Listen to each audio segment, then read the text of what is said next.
Imaginez un instant, une église silencieuse, remplie d'une sérénité presque palpable. L'air est imprégné d'un doux parfum d'encens, et l'atmosphère semble suspendue, empreinte de recueillement. Puis, soudain, un événement bouleversant se produit. Le crucifix de Cordoba, avec son image de Jésus en croix, commence à changer. Le Christ, figé dans la douleur universelle de l'humanité, semble se libérer de la croix. Mais ce qui suit dépasse l'entendement, un miracle se dévoile. Avez-vous déjà pensé que quelque chose d'aussi extraordinaire pouvait arriver?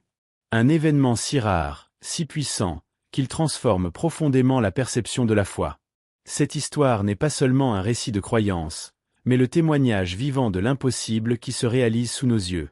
Êtes-vous prêt à découvrir la vérité bouleversante derrière ce moment sacré? Le crucifix de Cordoba est bien plus qu'une représentation artistique traditionnelle. Il capte immédiatement l'attention par un détail singulier, la main du Christ pointant vers le bas, comme s'il adressait une injonction divine directe. Contrairement au crucifix conventionnel où les bras de Jésus sont tendus, ce geste interpelle, questionne et invite à une réflexion profonde. Pourquoi ce Christ semble-t-il en mouvement, brisant la notion habituelle de passivité associée à la crucifixion? Ceux qui croisent son regard ne peuvent s'empêcher de s'interroger. Ce geste inhabituel défie les attentes, remplaçant la contemplation figée de la souffrance par un message dynamique, un appel à l'action. Pour les visiteurs, ce crucifix devient un point de bascule spirituel.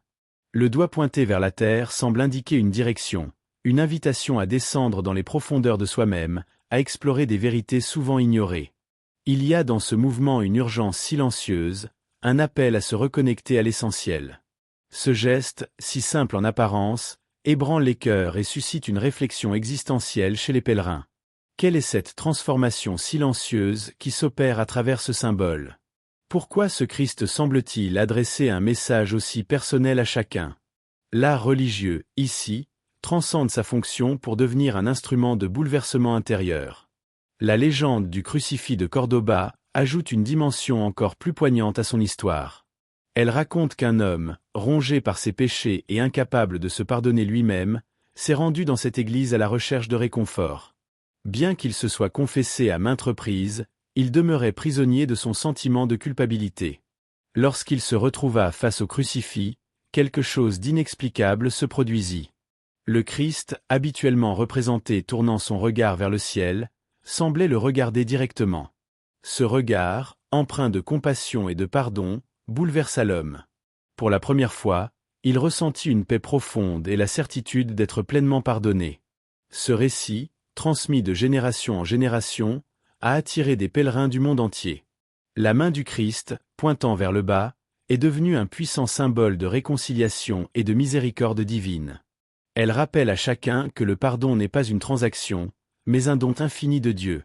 Pour de nombreux visiteurs, ce lieu sacré est bien plus qu'un simple espace de prière.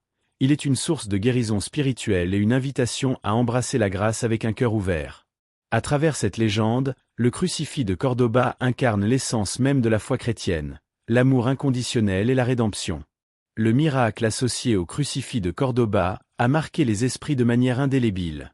Au cours d'une messe ordinaire, la main du Christ, auparavant immobile, s'est mise à bouger, dans un geste de pardon et de bénédiction. Ceux qui étaient présents ce jour-là furent frappés de stupeur. Le prêtre, incapable de contenir son émotion, comprit immédiatement qu'il était témoin d'une manifestation divine. Ce geste n'était pas simplement un miracle, mais une déclaration silencieuse de la puissance et de l'amour infini de Dieu. Le Christ semblait tendre la main à chaque âme présente, les appelant à renouveler leur foi. L'atmosphère de la chapelle, transformée par cet événement extraordinaire, devint un sanctuaire de réflexion et de conversion. Les fidèles présents, profondément touchés, témoignèrent d'un renouveau intérieur. Ce miracle ne fut pas seulement un événement visuel, mais une expérience spirituelle intense, un rappel que Dieu agit toujours, même dans le silence. Le crucifix de Cordoba continue d'attirer ceux qui cherchent à comprendre le sens profond de leur foi, leur offrant une chance unique de se reconnecter à l'amour et à la miséricorde divine. Ceux qui s'étaient perdus dans leurs prières, cherchant désespérément des réponses à leurs angoisses, ont ressenti une paix inexplicable envahir leur cœur. Ce n'était pas seulement la vision du crucifix qui apportait cette sérénité, mais bien la présence vivante du Christ, manifestée à travers ce miracle.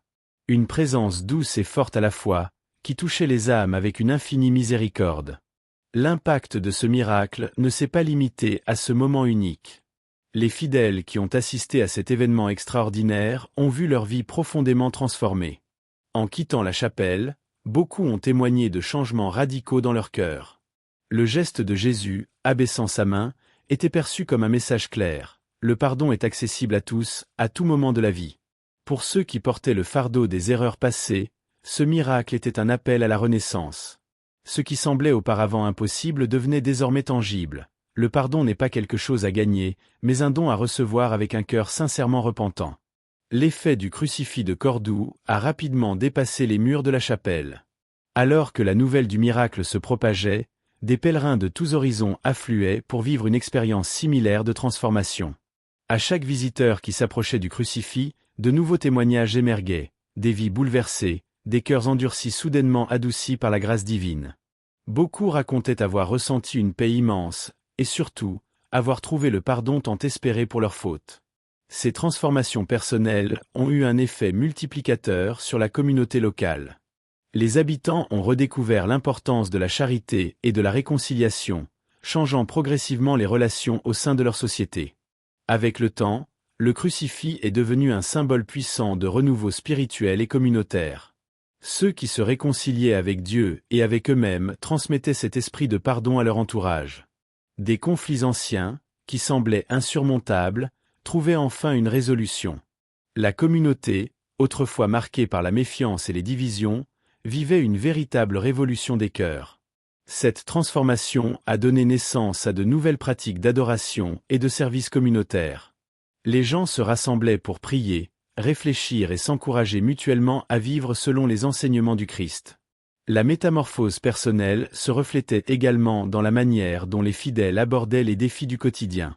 Nombreux sont ceux qui ont trouvé une nouvelle force spirituelle, augmentant leur engagement dans la prière et les études bibliques. Les paroles du Christ, incarnées dans ce crucifix, sont devenues une boussole pour leur vie quotidienne. Le pardon, auparavant perçu comme une idée abstraite, s'est concrétisé en un principe directeur. Les erreurs passées, au lieu d'être des obstacles insurmontables, étaient désormais vues comme des opportunités de croissance spirituelle. L'impact de ce crucifix n'a pas échappé aux érudits de l'époque. Un théologien reconnu pour son expertise en histoire de l'art religieux a entrepris une étude approfondie du phénomène. Il a analysé les récits des pèlerins et les témoignages sur le miracle, cherchant à comprendre comment un simple geste de Christ pouvait transformer autant de vies.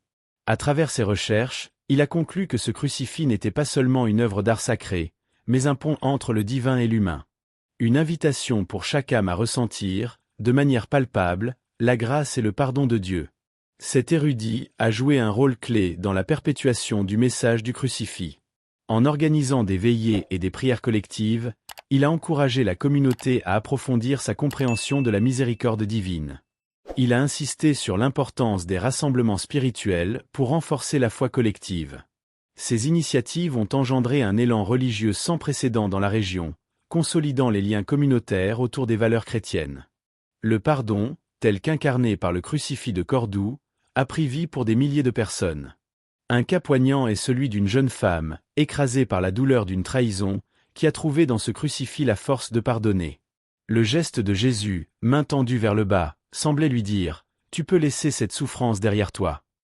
Ce message a ouvert la voie à une guérison profonde, transformant sa peine en une source de paix et de renouveau. C'est là toute la puissance du pardon. Il libère, restaure et offre une nouvelle chance de vivre pleinement. Le pardon est véritablement le chemin vers la paix. Prenez par exemple le témoignage poignant d'un homme âgé, rongé pendant des années par le ressentiment d'une querelle avec son fils. Assis devant le crucifix de Cordoue, il a ressenti, pour la première fois, la possibilité de libérer ce fardeau qui le consumait de l'intérieur. En fixant le Christ, il a vu le reflet de la miséricorde divine et compris que le pardon ne se limite pas à l'autre, mais s'étend également à soi-même. Cette prise de conscience l'a conduit à se réconcilier avec son fils, transformant une relation brisée en un lien renouvelé, empreint d'amour et de compréhension. Pour lui, le pardon est devenu le catalyseur d'une nouvelle phase de vie, marquée par la paix et l'harmonie. L'histoire d'un soldat, marqué par un traumatisme de guerre, est encore plus saisissante. Alourdi par les horreurs des combats, il cherchait désespérément un soulagement à ses blessures spirituelles et émotionnelles. En s'approchant du crucifix, il a trouvé bien plus qu'un apaisement, il a découvert un but renouvelé. En méditant sur le geste du Christ, il a compris que le pardon était la clé pour se libérer des chaînes du passé et reconstruire sa vie. Chaque témoignage partagé par ceux qui ont trouvé le pardon devant ce crucifix a inspiré d'autres à entreprendre leur propre chemin de guérison intérieure. Le pardon, bien plus qu'une simple pratique spirituelle, est une véritable force de transformation personnelle et communautaire. Le crucifix de Cordoue ne se limite pas à être un symbole de foi. Il est devenu un emblème vivant de la transformation spirituelle que chacun peut expérimenter, quelles que soient ses fautes passées. La leçon fondamentale qu'il transmet est que la grâce divine peut restaurer même les âmes les plus brisées. Dans un monde souvent prompt à juger et à exclure, ce crucifix brille comme un rappel puissant. Personne n'est hors de portée du pardon de Dieu. Tel un phare d'espérance, il attire ceux qui, d'une manière ou d'une autre, croient que leurs vies sont irrémédiablement ruinées. L'image du Christ, pointant vers le bas avec une main tendue, donne une sensation tangible que, même dans les moments les plus sombres, la grâce peut encore atteindre le cœur le plus endurci. Bien souvent, la véritable guérison spirituelle commence lorsque nous reconnaissons nos propres limites et nous ouvrons, en toute vulnérabilité, à Dieu. L'histoire d'un pèlerin en quête de rédemption illustre cette vérité. Après des années de vie éloignée de l'Église et de ses valeurs chrétiennes, il a trouvé dans le regard du Christ ce qu'il a décrit comme l'éveil d'une vie nouvelle. Le pardon, autrefois perçu comme une idée abstraite, est devenu une réalité concrète pour lui. En se permettant d'être touché par la miséricorde divine, il a trouvé la guérison et une paix intérieure profonde. Le message essentiel du crucifix de Cordoue réside dans cette assurance. Peu importe à quel point nous nous sommes éloignés, il y a toujours un chemin de retour. Cette vision du pardon et de la guérison ne se limite pas à l'expérience individuelle. Avec le temps, les fidèles ont commencé à partager leurs histoires, créant un cercle vertueux d'espoir et de renouveau au sein de la communauté. Une âme guérie devient un instrument de guérison pour les autres. Ce phénomène était visible dans les rassemblements de prière autour du crucifix. La spiritualité du pardon et de la guérison, incarnée dans le geste du Christ, s'est répandue comme un feu sacré, illuminant et transformant des vies. Bien que douloureux par moments, le processus de guérison apporte une véritable libération, la possibilité de vivre avec un cœur léger, débarrassé du poids de la culpabilité. L'art religieux, tel que le crucifix de Cordoue, a toujours joué un rôle crucial dans l'expression et la vivance de la foi. Plus qu'un simple objet de dévotion, il sert de canal puissant de transformation spirituelle. Ce crucifix, avec son geste unique et chargé de symbolisme, interpelle profondément l'âme de ceux qui le contemplent. Il ne s'agit pas seulement de regarder une œuvre d'art, mais d'être plongé dans une expérience spirituelle vivante. Chaque détail de cette figure du Christ, avec sa main tendue vers le bas, communique une vérité divine. Ce geste devient une invitation à la réflexion sur le pardon, la grâce divine et le parcours personnel de foi. Comme une peinture magistrale qui capte l'essence d'un paysage, ce crucifix capte l'essence de la mission du Christ.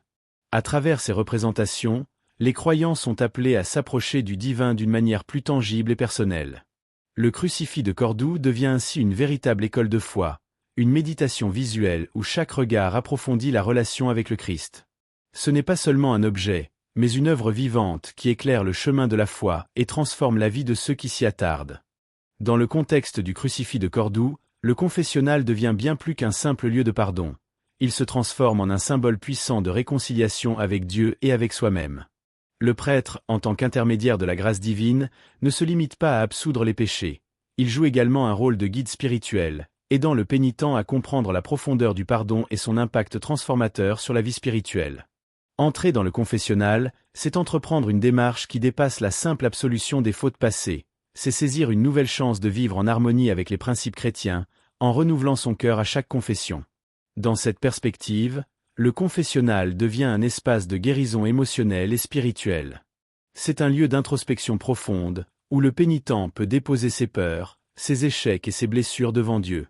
Ce processus d'ouverture, marqué par l'honnêteté et l'humilité, est une étape essentielle vers la transformation intérieure. L'atmosphère intime et recueillie du confessionnal invite à une confrontation sincère avec sa propre humanité, tout en offrant un refuge pour recevoir le réconfort et la miséricorde. À travers les paroles de pardon prononcées par le prêtre, le confessionnal se présente comme un espace d'accueil et de renouveau, où les cœurs brisés trouvent la paix et la force de continuer leur chemin de foi. Le lien entre le confessionnal et la guérison spirituelle est une invitation permanente à la réflexion. Lorsque le pénitent s'approche du sacrement de la réconciliation, il ne cherche pas seulement l'absolution. Il engage une démarche de restauration de sa relation avec Dieu et avec les autres. Le crucifix de Cordoue, avec son geste symbolique de pardon, enrichit encore cette signification, rappelant que le pardon n'est pas un acte isolé, mais un processus continu de transformation. Ce geste, qui semble tendre la main vers l'humanité, résonne comme un appel à embrasser pleinement cette dynamique de guérison, où l'âme est régénérée et la foi, renouvelée. Le pardon, souvent perçu comme une décision ponctuelle, est en réalité une démarche beaucoup plus profonde et continue. Le geste du Christ sur le crucifix de Cordoue, pointant vers le bas, incarne cette vérité. Le pardon va au-delà d'un acte momentané. Il s'inscrit dans une quête de guérison intérieure et de transformation. Pardonner, ce n'est pas seulement libérer l'autre, c'est surtout se libérer soi-même. Lorsque nous pardonnons, nous allégeons nos cœurs du poids du ressentiment et de l'amertume, ouvrant ainsi la voie à une paix profonde et durable. Cependant, le pardon est rarement immédiat. C'est un cheminement progressif, qui demande du temps et de la réflexion. Il s'approfondit au fur et à mesure que nous relâchons les chaînes du passé. Les récits des pèlerins venus au crucifix de Cordoue témoignent de ce processus. Le pardon exige à la fois une volonté d'agir et une disposition à méditer sur la blessure. Bien qu'il soit souvent difficile de pardonner, surtout face à des blessures profondes, chaque acte de pardon marque un pas décisif vers la guérison. Le crucifix, avec son message de miséricorde, rappelle que pardonner n'est pas un acte de faiblesse, mais une libération puissante qui transforme autant celui qui pardonne que celui qui est pardonné. Ce processus de pardon dépasse la sphère personnelle pour devenir un véritable moteur de transformation communautaire. À mesure que le pardon se répand, il crée une dynamique de guérison collective. Chaque acte de réconciliation inspire d'autres personnes à pardonner à leur tour, établissant ainsi une chaîne de grâce divine. Ce mouvement peut régénérer non seulement des individus, mais aussi des communautés entières. Sous l'inspiration du crucifix de Cordoue, un esprit de réconciliation et de paix émerge, remplaçant rancune et division par des liens de grâce et d'unité. Ainsi, le pardon, vu comme un processus continu, devient un catalyseur pour une transformation authentique et durable. Le crucifix de Cordoue, en incitant à cette culture du pardon, éclaire le chemin vers une vie enrichie par la réconciliation, où l'amour divin unit les cœurs et élève les âmes.